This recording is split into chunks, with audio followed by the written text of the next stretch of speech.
So, folks, we also have some of the people that stood with me that have stayed. If you'd like to interview any of them, they're making themselves available for you to be able to talk to them as well.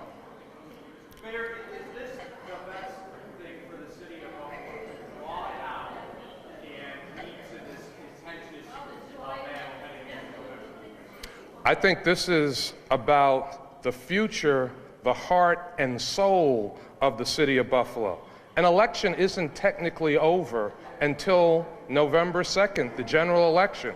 There are two phases of every election, a primary and a general election. This election isn't over. I'm running as a write-in candidate, and I am running to win this election. I am the person that has served this city in this capacity for 15 years. So there will be a campaign where people are able to look at every element of my record. They will need to, because it hasn't happened, look at every element of this person's record. It's critical because this is about the future. This is about every child, family, man, and woman living in the city of Buffalo. And what I'm hearing from residents is they are fearful about what the future might be with the person that is leading this election right now in the primary. Mayor, you gave a very passionate speech, but where was that passion during the primary campaign? And how much of that responsibility, if not all of it, for that apparent loss falls on your shoulders? You know what? I take full responsibility. I apologize to the voters.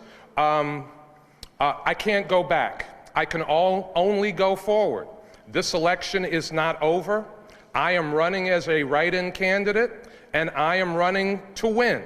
I am running to put the issues for the future of this community on the table and let the voters make their decision in November. Mr. Mayor, yesterday a Post is reporting efforts by your backers, including Carpenter, to gin up the appearance of support. You mentioned thousands of outreaches from the community. What documentation do you have? Well, you know, I'm going to answer your question. Mr. Heaney, you love to do investigations, so investigate. We're going to put out a list of our supporters, and let's see in your reporting if you investigate the other campaign like you've been investigating me since 2005. And when it comes to you, I want the community to know that it's like driving while black, it's like shopping while black, it's like discrimination every time with you. Now, yes, you are someone that is unfair to a lot of people, but when it comes to people of color, you're most unfair. So if you report fairly, we will do interviews with you. When you don't report fairly, like you oftentimes do not do, we will not do interviews with Brown, you. You run and hide from us. Was Andrew Cuomo You know, black? I don't run and Was hide Andrew from Cuomo you. Black? You're Was just Lou unfair. Simonelli black? You're just unfair, Mr. Heaney. You're biased. You're biased. You've been biased. And you are a for-pay journalist. Mayor Brown, we also attempted to reach you several times over the past month and received no responses from your campaign. Who is we? WGRZ-TV. We reached out as well. We have worked with the investigative post on some of these reports. I would like to ask you, will you be available moving forward to the media on a I'm gonna be clear with you. I think Investigative Post is biased. I think they have treated me over the years in a discriminatory fashion. When people talk about systemic racism, Mr. Heaney's picture should be in the dictionary. When challenging the media, many Republican candidates attack the media when they are challenged by individuals on the media. Will you be running your campaign attacking media outlets? I'm not attacking media outlets. 2, 4, 7, Spectrum, BFO, WUFO, WBLK, and on and on and on. I welcome all your questions. But just like protesters took to the streets all last summer to protest against systemic racism, as mayor of the city of Buffalo, I'm not going to stand for systemic racism. It's been happening for too long with this gentleman, Mr. Heaney. So write it down, Mr. Heaney, and report it just like I said it. Mr.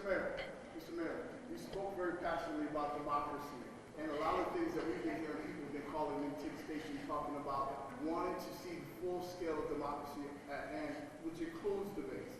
Is that something as we lead up to the general election that we can invite you to our station, WFO, Power 96.5, and produce a debate so that her supporters and the others that can actually hear what your vision is for the city of Baltimore? Thank you for that question.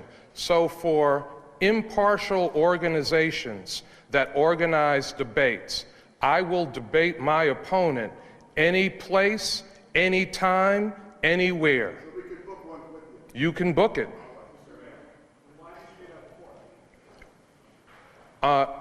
As I indicated, I can't go back. The past is the past. I can only go forward. Now I hear some of you saying that you'd like to organize debates. For any impartial, objective organization that would like to organize a debate, I will participate. I will gladly participate, and you will see the difference between a radical socialist and someone that's been serving this community for 15 years. Mayor, why don't you use India Walton's name? You constantly refer to her as your opponent. Why won't you say her name?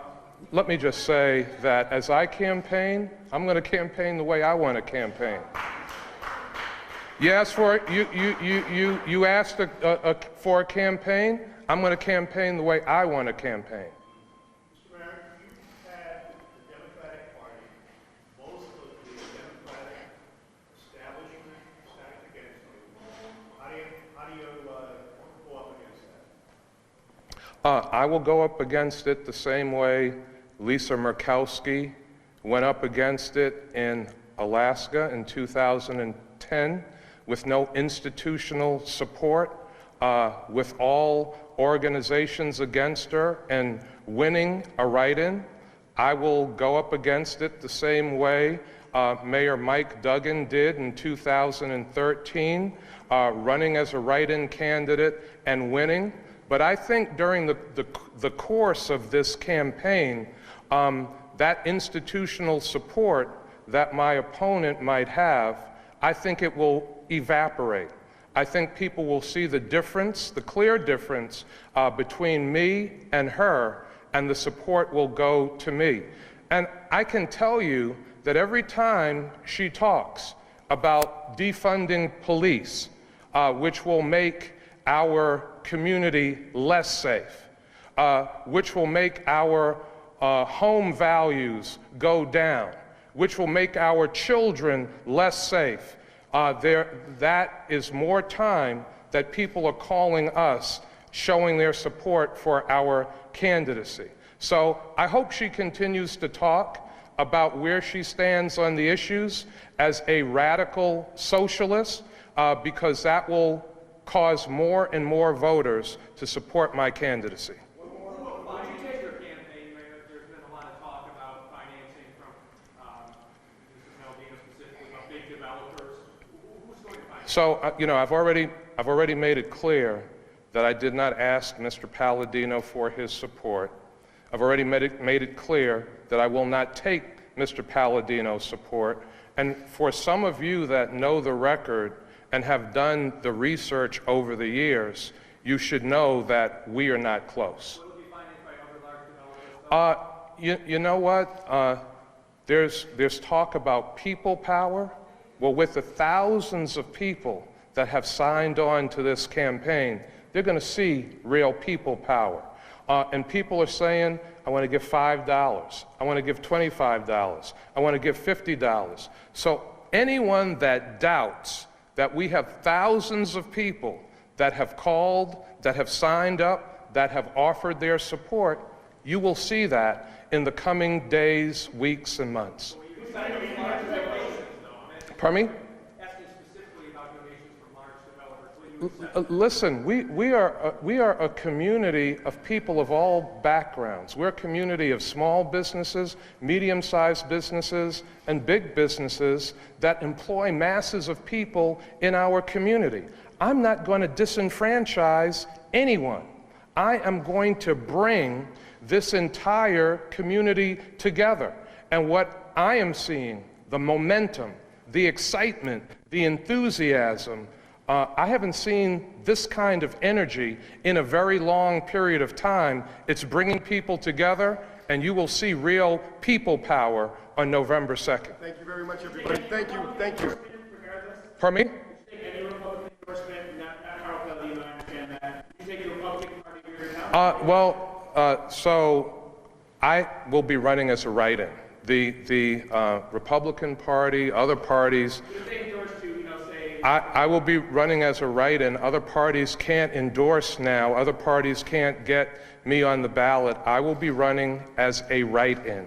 And so any voter, so in the general election, there will be Democrats that vote. There will be Republicans, conservatives, independents, blanks.